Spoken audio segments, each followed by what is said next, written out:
test is in 4-part, Part 1, Part 2, Part 3, and Part 4. Now look at Part 1. Part 1. The director of an engineering company is interviewing an applicant for a job. First, you have some time to look at questions 1 to 6.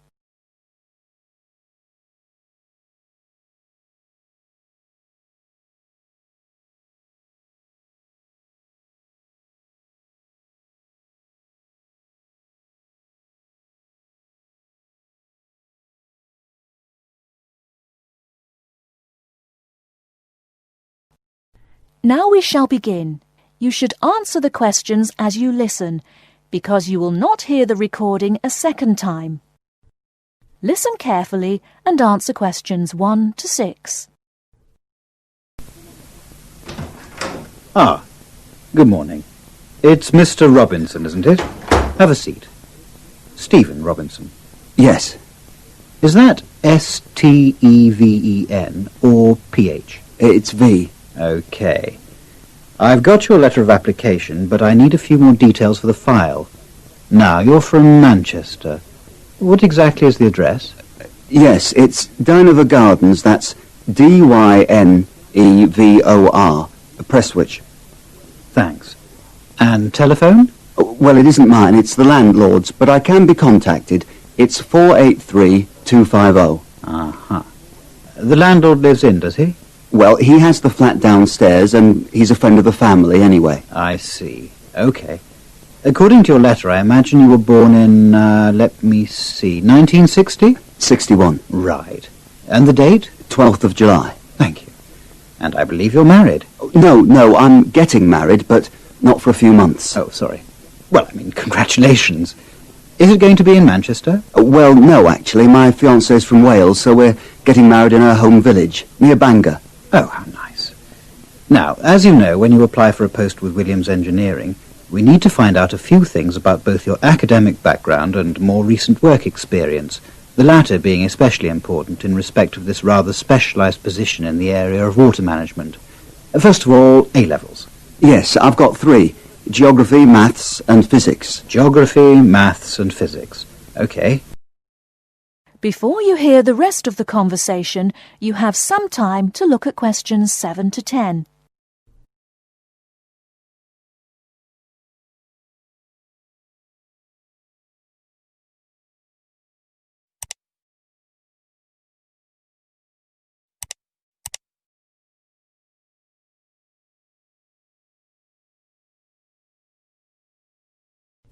Now listen and answer questions 7 to 10. And what about your degree? I went to Sheffield University and got an engineering degree, with water management as my specialisation. Uh-huh. And as for work experience, I started out after graduating in 1986 in China, working for the Chinese government. Did you work as a volunteer? No, I did get a nominal salary. It was a 2-year irrigation project. That sounds fascinating. How did you organise that? You say it wasn't a British company, then? No. My university had links with a Chinese engineering university, so it was organised at that level. And after that? Then I came back, moved to Manchester, and have been working with Latimer Engineering since then. And what exactly are you doing for Latimer? Oh, I'm working in irrigation again, this time as a project research assistant. Great. I've got your details. Now let's move on to a more general discussion about what we're looking for.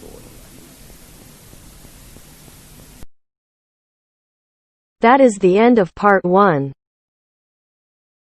You now have half a minute to check your answers.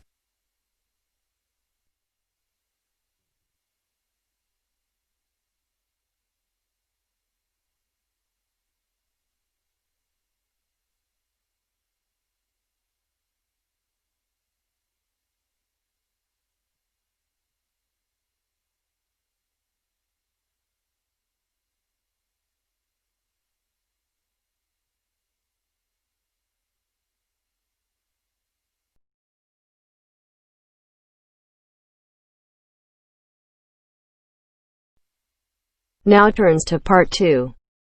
Part 2.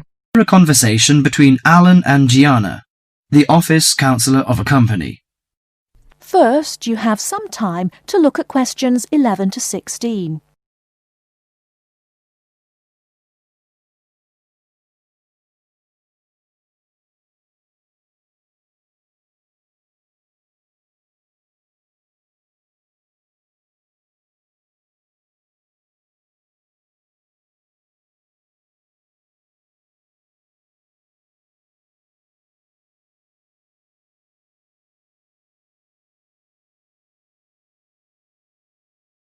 Now, listen carefully and answer questions 11 to 16.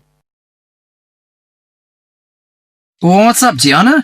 You look like you're in bad shape. Yes, maybe I'll get sick leave from the boss and finally catch up on some sleep. I've barely eaten and slept in days. Those are warning signs of occupational stress. How are things at work? Terrible. After all the layoffs lately, the workload is totally overwhelming for everyone that's left. So I spend every waking moment in the office. I'm kept busy all the time. So you need to take a few minutes break every so often to clear and refresh your mind. But my boss will complain I'm not hard-working. She's so capricious that you can't predict her reaction sometimes. Maybe your boss just doesn't have a clue about how much you're really doing. Keep her updated on your achievements and projects.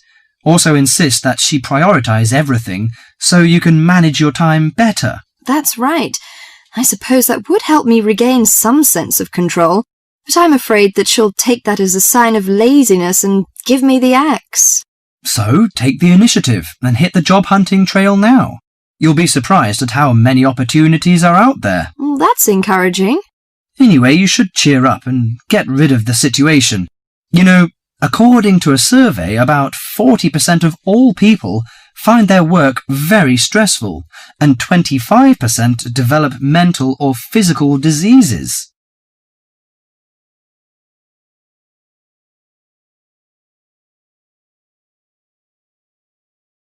Before you hear the rest of the talk, you have some time to look at questions 17 to 20.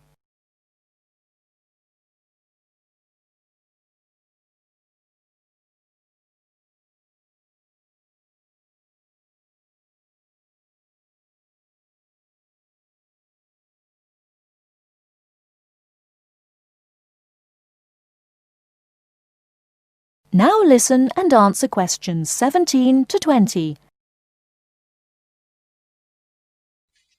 So serious? I didn't know that. How do the problems start? You know, they start when conflicts at work induces stress.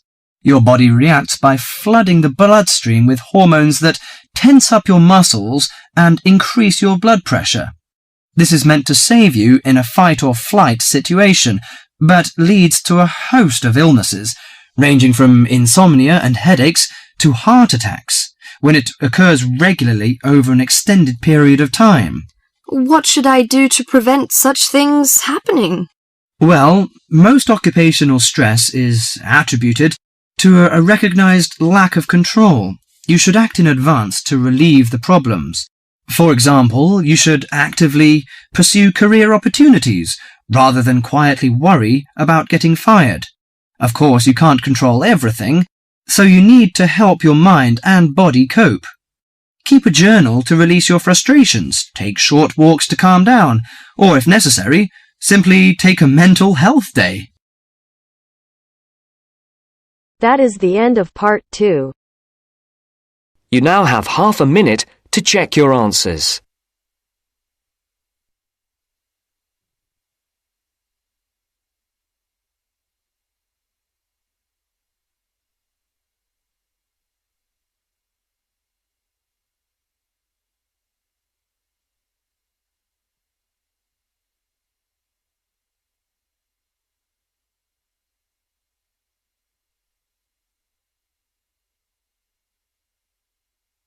Now turns to part 3. Part 3. You will hear two students, Sharon and Zhao Li, talking to their tutor about a presentation they gave the previous week. First, you have some time to look at questions 21 to 23.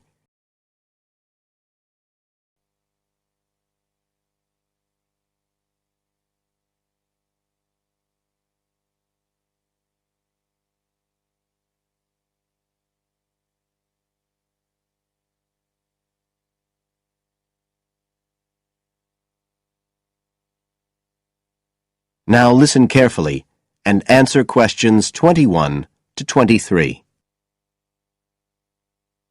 So, Sharon and Zhao Li, in your presentation last week, you were talking about the digital divide. the gap between those who can effectively use communication tools, such as the internet, and those who can't. And you compared the situation here in Northern Ireland with Southeast China. Right. So I asked you to do some self-evaluation, watching the video of your presentation and thinking about the three main criteria you're assessed by: content, structure, and technique. What do you think was the strongest feature of the presentation when you watched it? Sharon? Well, I was surprised actually, because I felt quite nervous. But when I watched the video, it didn't show as much as I expected. So which of the criteria would that come under? Confidence? That's not actually one of the criteria as such. Zhao Li? Technique? It's body language and eye contact, isn't it? Well, I didn't think I looked all that confident, but I think that our technique was generally good, like the way we designed and used the PowerPoint slides. So, you both feel happiest about that side of the presentation? Yeah. OK, now on the negative side, what would you change if you could do it again? Well, at first I'd thought that the introduction was going to be the problem, but actually I think that was OK. We defined our terms and identified key issues.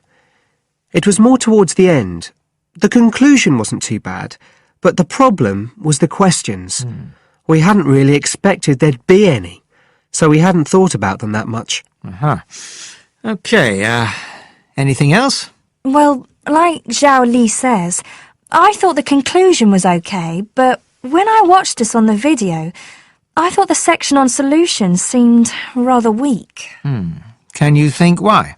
Well, we explained what people are doing about the digital divide in China and Northern Ireland, but I suppose we didn't really evaluate any of the projects or ideas. It was just a list, and that was what people were asking us about at the end mostly. You now have some time to look at questions 24 to 30.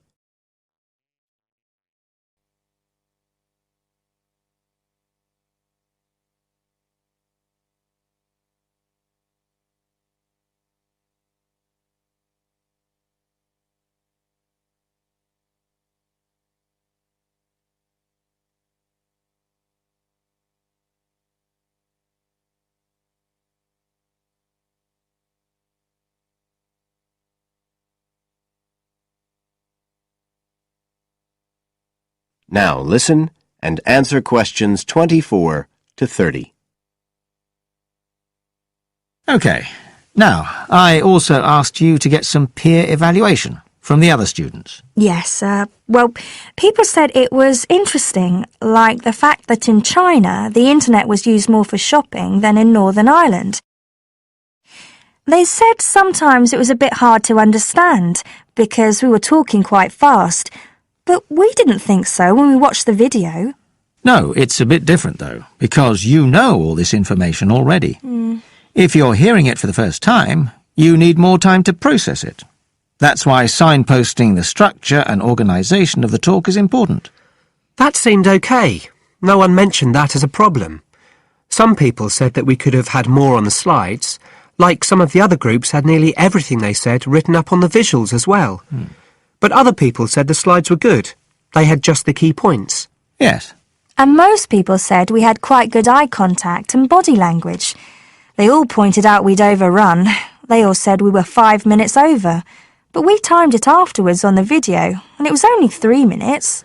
We were a bit unsure about the background reading at first, but I think we did as much as we could in the time. Anyway, no one commented on that under content. But one thing that did come out was that they liked the fact we'd done research on both Northern Ireland and China. Most other people had just based their research on one country. We managed to get quite a lot of data from the internet, although we had to do our own analysis, and we did our own surveys as well in both countries. So the class gave us best feedback for content, but it was all okay. Right. Well, that's quite similar to the feedback I'm giving you.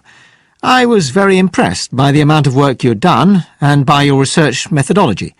So, actually, I'm giving you full marks for content. 5.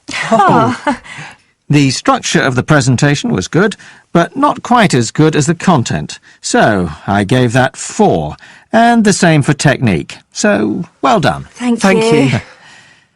Now, the next stage is to write up your report.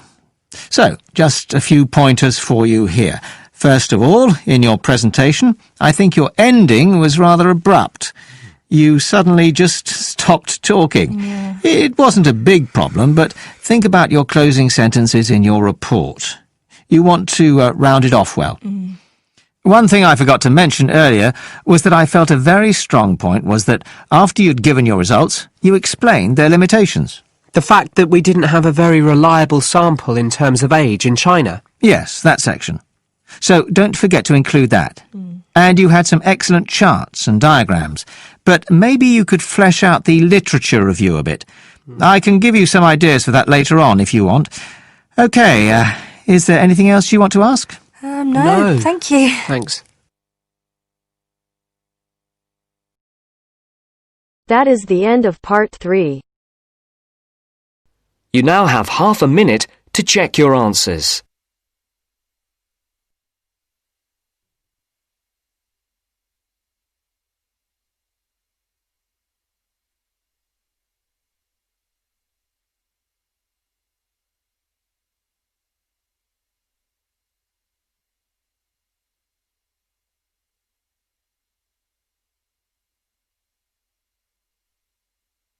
Part 4. Part 4. Complete the notes below. Use no more than 3 words for each answer. First, you have some time to look at questions 31 to 40.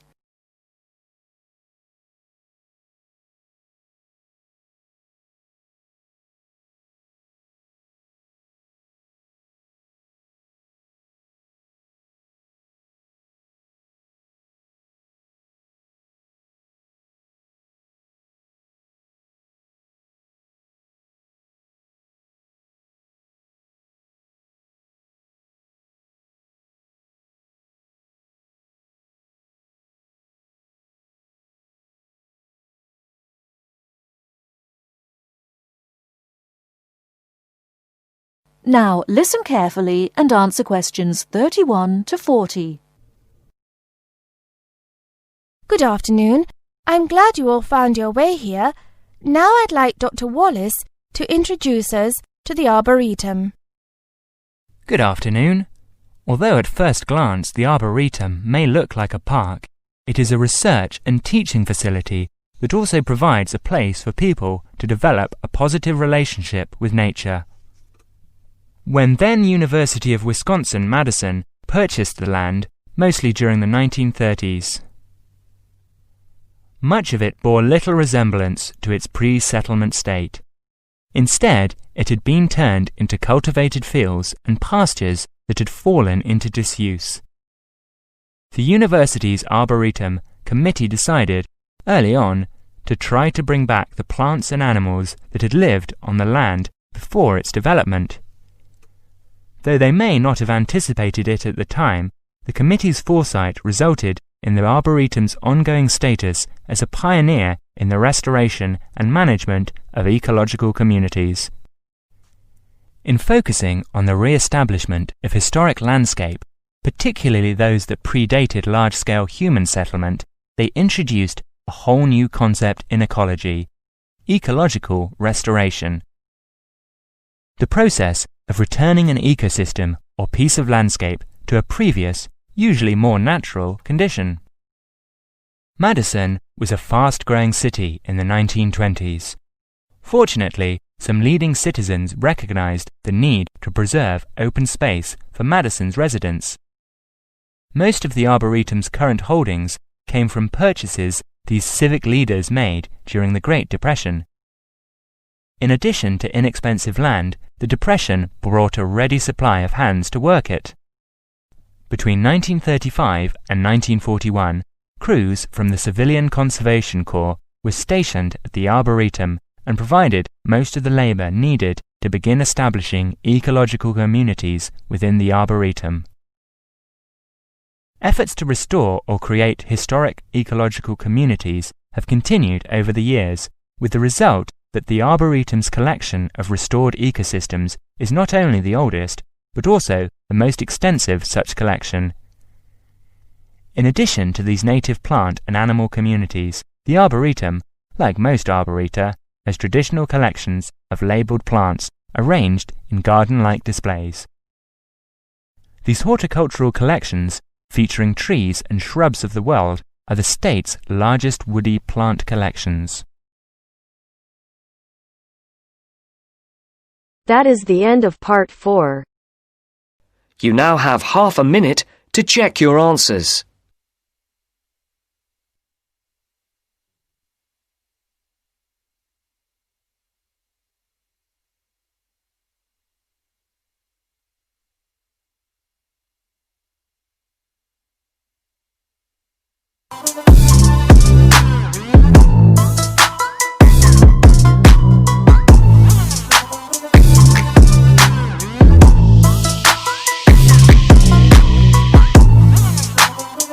That is the end of the test. You now have 10 minutes to transfer your answers to your Ielts listening answer sheet.